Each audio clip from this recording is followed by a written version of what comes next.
নমস্কার বন্ধুরা, প্রতিদিনের মতো আজকে আবার একটা নতুন রেসিপি নিয়ে এসেছি। আজকে আমি আফগানি টিক্কা কাবাব করব। আফগানি টিক্কা কাবাব করার জন্য যা যা জিনিস লাগে আপনাদেরকে দেখাচ্ছি। এই যে প্রথমে মাংসগুলোকে ঠিক আমি ছোট ছোট করে এরকম ভাবে ধুয়ে নিয়েছি। একদম ছোট ছোট করে এরকম ভাবে পিস করতে হবে, করে খুব ভালো করে ধুয়ে নিয়েছি। আর এই যে ঘোল হয় না, ঘোল বা ছাঁচ যেটাকে বলে, সেই ছাঁচ দিয়ে আমি ম্যারিনেশন করে রাখবো। অল্প একটু লবণ দিয়ে দিচ্ছি। এই ঘোলটার মধ্যে তো লবণ মিষ্টি সবই দেওয়া থাকে, ওই জন্য লবণটা খুব অল্প পরিমাণে দিলাম।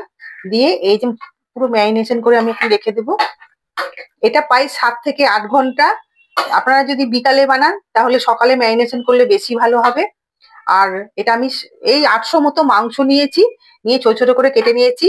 আর এই যে ঘোলটা, এরকম একটা প্যাকেট ঘোল দিলেই হয়ে যাবে। দিয়ে এটাকে খুব ভালো করে এখন আমি ঢাকা দিয়ে রেখে দেবো।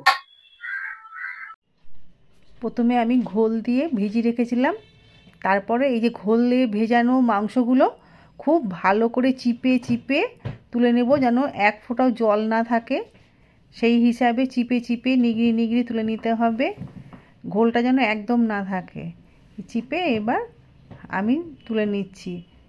এই যে তুলে নিয়েছি, একদম ঘোল থেকে চিপে চিপে যেন জল নাই সেই হিসাবে করে নিয়েছি। এর মধ্যে খুব অল্প লবণ দিচ্ছি, কারণ আগে তো আমি লবণ দিয়েছিলাম, ওই জন্য খুব অল্প লবণ দিচ্ছি।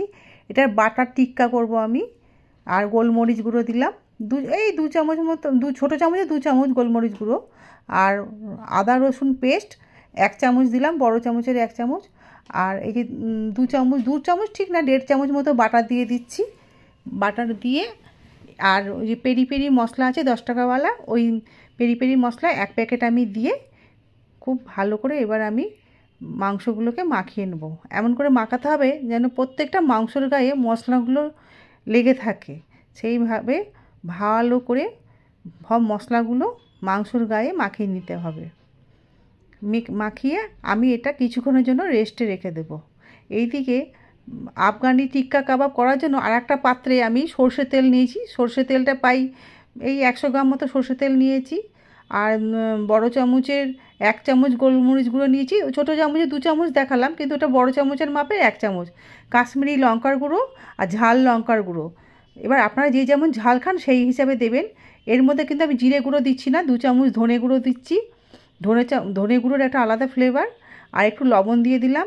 আর আদা রসুনের যে পেস্টটা, সেটা আমি ছোটো চামচে 2 চামচ আর বড় চামচের 1 চামচ মাপের দিয়েছি। টক দইয়ে জল ঝরিয়ে রেখেছিলাম, সেই জল ঝরানো টক দই দিলাম। আর একটা গোটা পাতিলেবুর রস এর মধ্যে দিয়ে দিচ্ছি। দিয়ে এগুলো খুব ভালো করে মিশিয়ে নেব। মশলাটাকে খুবই ভালো করে মেশাতে হবে। মশলাটা মানে যতগুলো উপকরণ দিলাম সব উপকরণগুলো একসঙ্গে ভালো করে দিয়ে মশলাটা মাখিয়ে নেব। তারপরে যে মাংসগুলো আমি দইয়ের মধ্যে মানে ছাঁচের মধ্যে দিয়ে রেখেছিলাম, সেই ছাঁচ থেকে চিপে চিপে জল নিগড়িয়ে রেখেছি, সেইগুলো এবার এর মধ্যে আমি দেব। এই যে এবার, কারণ মাখানোর ওপর নির্ভর করছে মাংসটা কীরকম হবে না হবে। মশলা তো দেখলেন খুব ভালো করে ফেটিয়ে নিলাম। এবার মাংসগুলো দিয়ে খুব ভালো করে মাখাচ্ছি, যেন প্রত্যেকটা মাংসর গায়ে মশলাগুলো ঠিকঠাকভাবে লাগে, না তো ভালো লাগবে না খেতে। খুব ভালো করে আমি মশলা দিয়ে মাংসটাকে ম্যারিনেট করে নিচ্ছি।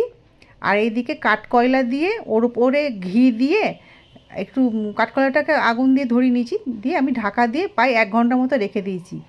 এদিকে এই বাটার টিক্কাটা আবার মাংস শিকের মধ্যে ঢুকিয়ে নিচ্ছি।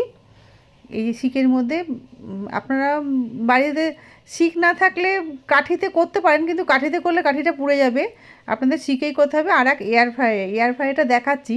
আমি এই যে শিকের মধ্যে মাংসগুলো ঢুকিয়ে নিচ্ছি। এই 4টে বা 5টা দিচ্ছি।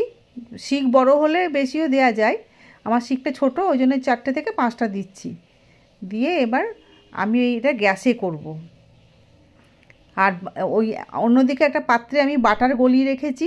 এই যে উনুন জ্বালিয়ে একদম লো গ্যাসে এগুলো সেঁকতে হবে, কারণ জোরে গ্যাস দিলেই ওপরটা পুড়ে যাবে কিন্তু ভেতরটা কাঁচা থেকে যাবে। একদম লো গ্যাসে এবার এগুলোকে আমি মাংসগুলোকে ভেজে নিচ্ছি। আর ওইদিকে বাটার ওই যে বললাম গলিয়ে রেখেছি, হালকা করে করে ব্রাশ করে দিচ্ছি। খুব সাবধানে করতে হবে, দেখছেন তো আগুনটা কেমন মাঝে মধ্যে জ্বলে উঠছে, না তো হাত পুড়ে যাওয়ার ভয় থাকবে। খুব সাবধানে আস্তে আস্তে করবেন। এই যে আর একটু করে বাটার ব্রাশ করে দিবেন, তাহলে জুসি ভাবটা হবে না তো, মানে ড্রাই হয়ে যাবে মাংসটা। এদিকে এয়ার ফ্রায়ে এই যে মাংসগুলো আমি সাজিয়ে নিচ্ছি। দেখুন কি সুন্দর, এইভাবে সাজিয়ে নিলে কি এয়ার ফ্রায়ে বেশি ভালো হয়। উনুনেও খেতে খুব সুন্দর হয়, কিন্তু এয়ার ফ্রায়ে বেশি ভালো হয়, এতে তেলটা ঘিটা কম লাগে, আর উনুনে করলে একটু বাটারটা বেশি লাগে। এই যে আমি আবার বললাম যে বাটার গলিয়ে রেখেছিলাম, সেই বাটারটাই আবার ব্রাশ করে দিচ্ছি। ব্রাশ করে এবার বাটার ব্রাশ না করলে এই মাংস শক্ত হয়ে যাবে, জুসি ভাব থাকবে না। বাটারের একটা আলাদা টেস্ট। এই দেখুন উনুন থেকে নামিয়ে নিলাম মাংসগুলো আমি। এই যে এবার খুলে নিচ্ছি শিক থেকে। এই দেখুন কি সুন্দর হয়েছে, দেখতেও সুন্দর হয়, খেতেও খুব সুন্দর হয়। মাংসগুলো খুলতে খুলতেই ভেঙে যাচ্ছে, আর দেখুন দেখুন খুলছি, দেখুন ভেঙে যাচ্ছে দেখুন, আর খুব জুসি হয় খেতে। এই যে হাত দিচ্ছি, দেখুন কি সুন্দর সেদ্ধ হয়ে গেছে, মনেই হচ্ছে না যে গ্যাসে এগুলো আমি সেঁকে নিয়েছি। এই দেখুন ভেতর একদম যেমন রান্না করা মাংস সেরকম। এইদিকে আমি 5 মিনিট দিয়েছি আর 160 ডিগ্রি দিয়েছি।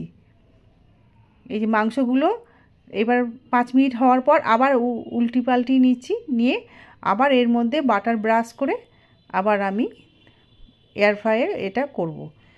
মাংসগুলোকে উল্টি দিতেই হবে, না তো এক পিঠ কাঁচা এক পিঠ ভাজা হয়ে যাবে।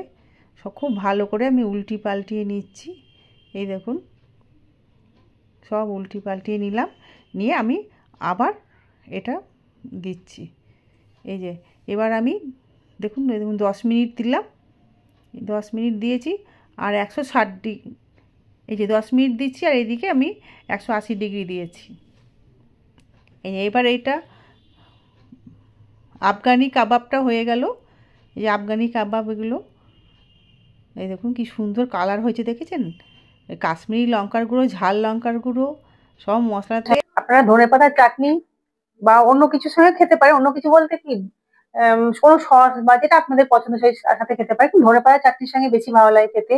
এটা আপনারা স্ন্যাক্স হিসাবে সন্ধেবেলায় বা বাড়িতে কোনো অতিথি আসলে বাচ্চাদের তৈরি করে দেবেন, খেতে খুব সুন্দর হয়। ধনেপাতা চাটনির সঙ্গে ঠেকিয়ে খাবেন, খুব ভালো লাগে খেতে, একদম অন্যরকম স্বাদ, মুখে বলে বোঝানো যাবে না। বাড়িতে তৈরি করে খাবেন, খেলে বুঝতে পারবেন, অপূর্ব লাগে খেতে, খুবই সুন্দর হয়েছে খেতে। আপনারা বাড়িতে তৈরি করে খেয়ে তারপর আবার আমাকে কমেন্ট করে জানাবেন। প্লেটের মধ্যে বাটার টিক্কাটা আমি তুলে নিলাম।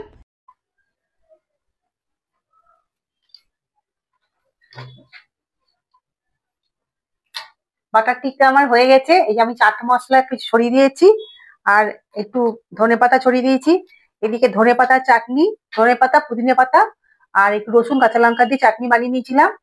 ইউটিউবে দেওয়া আছে ধনেপাতা চাটনিটা, এর সঙ্গে পুদিনা পাতা আর রসুন কাঁচা লঙ্কা দিয়ে আমি চাটনিটা বানিয়েছি।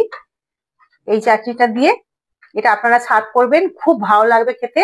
এটা হচ্ছে বাটার টিক্কা। বাটার টিক্কা করতে বেশিক্ষণ সময় লাগে না, আমি 2 রকম পদ্ধতিতে আপনাদেরকে দেখিয়েছি। একটা উনুনে করেছি আর একটা এয়ার ফ্রাইয়ে করেছি। আপনারা যে কোনো ভাবে করতে পারেন, যেটা আপনাদের সুবিধা হবে সেইভাবে করবেন, খুব সুন্দর লাগে খেতে। এটা আপনারা সন্ধ্যাবেলায় স্ন্যাক্স হিসেবে খেতে পারেন, বাড়িতে কেউ আসলে বাচ্চাদেরও দিতে পারেন। বাচ্চাদের দিলে ঝাল গোলমরিচ গুঁড়োটা অতটা দেবেন না, খুব সুন্দর হয় খেতে। এই বাটার টিক্কাটা দেখুন কি নরম হয়েছে, একদম নরম জুসি হয়েছে। এই যে হাত দিলেই ভেঙে যাচ্ছে, হাত দিলেই ভেঙে যাচ্ছে। এই যে ধনেপাতা চাটনির সাথে এটা খাবেন, দারুণ লাগবে খেতে, অপূর্ব হয়েছে খেতে। আপনারা অবশ্যই বাড়িতে বানিয়ে খাবেন, খেয়ে আমাকে কমেন্ট করে জানাবেন। যদি ভালো না লাগে তখন আপনারা আমাকে বলবেন, অপূর্ব হয় খেতে। আমার চ্যানেলটিকে আপনারা লাইক, শেয়ার এবং সাবস্ক্রাইব করে দিবেন, প্লিজ সাবস্ক্রাইবটা অবশ্যই করে দেবেন। আর নিত্য নতুন রেসিপি পেতে সাবস্ক্রাইব করে যে বেলটা থাকে সেই বেলটা টিপে দিলেই আপনাদের কাছে রেসিপিটা চলে যাবে। আর আপনার মানে কোনো রেসিপি যদি, এটা কিন্তু অবশ্যই আপনারা বাড়িতে করে খাবেন। আজকের মতো এইটুকু, জিভে জল আনার জিনিস দেখে আর জিভে জল সামলানো যাচ্ছে না। আজকের মতো এইটুকু, টাটা।